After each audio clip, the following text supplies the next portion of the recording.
The NFL Divisional round starts tomorrow with Chiefs and Texans. Can't wait for that. I'm going to give you all of my NFL Divisional round picks, starting with the game that everyone has circled and has had circled ever since we saw the opening bracket and the way that the playoffs were going to work out. Ravens and Bills. These are the two best quarterbacks in the NFL right now. No one is playing better than Josh Allen and Lamar Jackson. There's a reason why they're one of those two guys is going to win the MVP award. It's probably going to be Josh Allen because of Lamar Jackson fatigue and the fact that he won more games and all those things. That's a different video. But I am so excited to watch this game and just to watch these two quarterbacks do things that don't make sense on a football field for 3 hours. I think it's going to be entertaining. This, I just hope, is not a dud. I'd be really surprised if it was. But I can't wait. These two defenses have both gotten better over the course of the season as well. And I can't wait to see both of these defenses and how they try to deal with these quarterbacks that are uber talented but also uber different. Obviously, Josh Allen, probably a little bit better thrower of the football than Lamar Jackson. Not to say that Lamar Jackson is bad. He has gotten so much better over the course of his career. He can beat you from the pocket now and do all those things. So Lamar, fantastic. But, they do more read option stuff. I think that they use, Lamar Jackson's legs more than the Bills use Josh Allen's. With that being said, obviously Josh Allen can run the football. He's a little more physical of a runner than Lamar Jackson. So they're different, but they're both just incredible. And I expect them both to play fantastically in this game. And this game's going to come down to who turns the ball over less. One possession is going to determine the outcome of this game. I have no doubt about it. And I say this, and you may be thinking, well, Jonathan, way back in week 4, the Ravens beat the Bills 35-10. So, how different is this game? First and foremost, it's in Buffalo. That's the first thing. Second is Josh Allen I think he's playing better now than he was then. And more importantly, they have two awesome players that are actually going to play in this game that didn't play against the Ravens earlier in the season. First and foremost, their best defensive player, Matt Milano, middle linebacker, guy who's hopefully going to kind of help slow down Derrick Henry, and Amari Cooper, a guy who can be a legitimate number one wide receiver.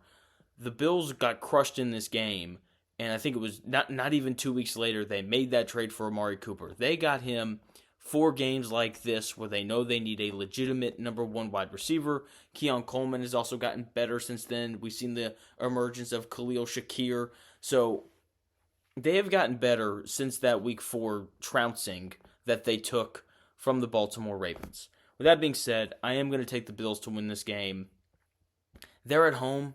That has to count for something. The Lamar Jackson playoff resume is not great. I think he makes one mistake, and that winds up being the difference. But I do think this game's going to be awesome. I would be surprised if the final result was more than just a one-possession game. Next game that I'm incredibly intrigued by is Rams-Eagles. Everything points to an Eagles win. They're the healthiest team in the NFL right now. They've got just a ton of good players. They've gotten better over the course of the season. That's really, I think, the theme of this game. When you factor in health, the Eagles have the best roster in the NFL right now.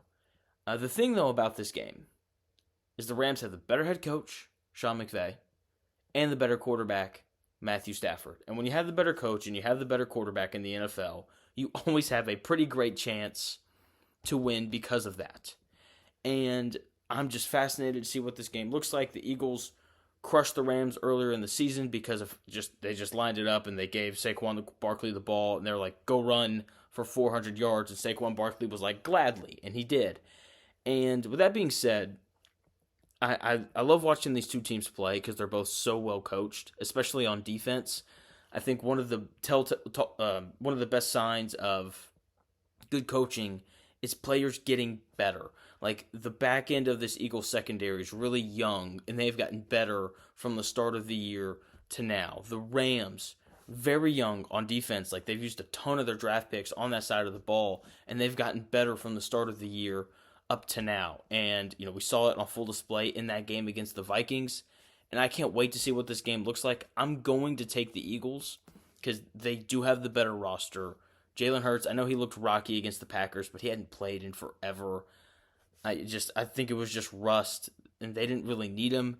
And with that being said, I can't get all those big Saquon Barkley runs against the Rams from earlier in the season out of my head. But if the Rams go up like 14-0 and the Eagles really can't rely on the run like they want to, then that game gets really interesting really quickly. So I'm going to take the Eagles in that game, but I would not be surprised in the slightest if the Rams were able to pull off the upset. Commanders-Lions, that's the other game in the NFC. It feels like we're just set for this, we're set for this course of Eagles and Lions, and that game's going to be amazing. And I refuse to pick against the Lions. I don't care about injuries.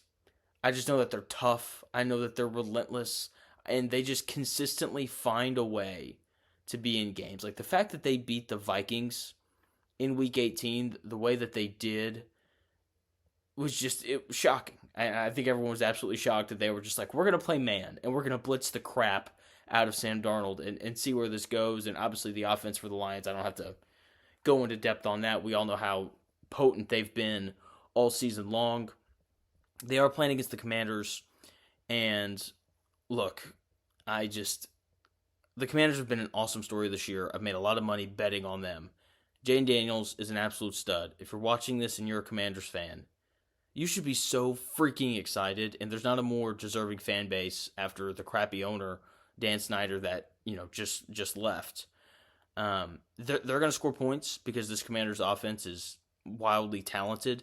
With that being said, I trust the Lions defense and Aaron Glenn more than I trust this Commanders defense. Like the Lions might hang 40 on the Commanders, and that's okay if you're a Commanders fan, because your future is incredibly bright. Jane Daniels is an absolute stud. You've got your quarterback for the next decade. He just put together the best rookie season we've seen from a quarterback since Andrew Luck or RG3, whoever you kind of preferred that season. Last game on the docket, Texans-Chiefs. I'm taking the Chiefs like everybody else. With that being said, Texans, they opened my eyes a bit after the way that they just crushed the Chargers. So I would be remiss if I didn't say that the Texans didn't have a chance, because that defense was spectacular against Justin Herbert and the Chargers offense. With that being said, this Chiefs offense is better. They have a better quarterback. They have a better head coach. They have better weapons. So, I don't expect for Patrick Mahomes to throw 4 interceptions the same way that Justin Herbert did. So I do think there's a world where the Texans defense gives the Chiefs some struggles, but I just don't think the Texans are going to be able to score enough. This Chiefs defense is elite. They got both of their starting corners are going to play. And, Nico Collins is great, but after that, like John Mechie's a solid receiver, but I think we're really going to see them miss Tank Dell and Stephon Diggs in this game. So Chiefs win probably by 2 touchdowns. But with that being said, like Texans, good season. You got a good coach. You have a good quarterback. Just hope that you can stay healthy next year. That's really kind of why they're at where they're at. When your 2 of your top 3 receivers go down, it just makes it really tough to move the football. Also, probably invest in some offensive linemen. I don't know, but Texans, you have a chance because of this defense, but I'm not picking you. Sorry, give me the Chiefs. So one more time, I'm taking the Bills over the Ravens. I hate that pick. I'm taking the Eagles over the Rams. Wouldn't be surprised if the Rams won that one though. I'm taking the Lions over the Commanders and the Chiefs over the Texans, both of those pretty comfortably. Thanks for taking the time out of your day to watch my video. I'm going to be doing a ton more NFL stuff throughout the playoffs. We're doing NBA stuff more and more frequently now that, we're getting closer to the All-Star break. I'm doing a big college football national championship preview tomorrow with a really good buddy of mine. It's going to be awesome. I can't wait. So make sure you subscribe to the Shooting the Schmidt YouTube channel, and you check out all the stuff we got going on here, because we are not stopping. Thank you again for taking the time out of your day to watch my video, and have a good one.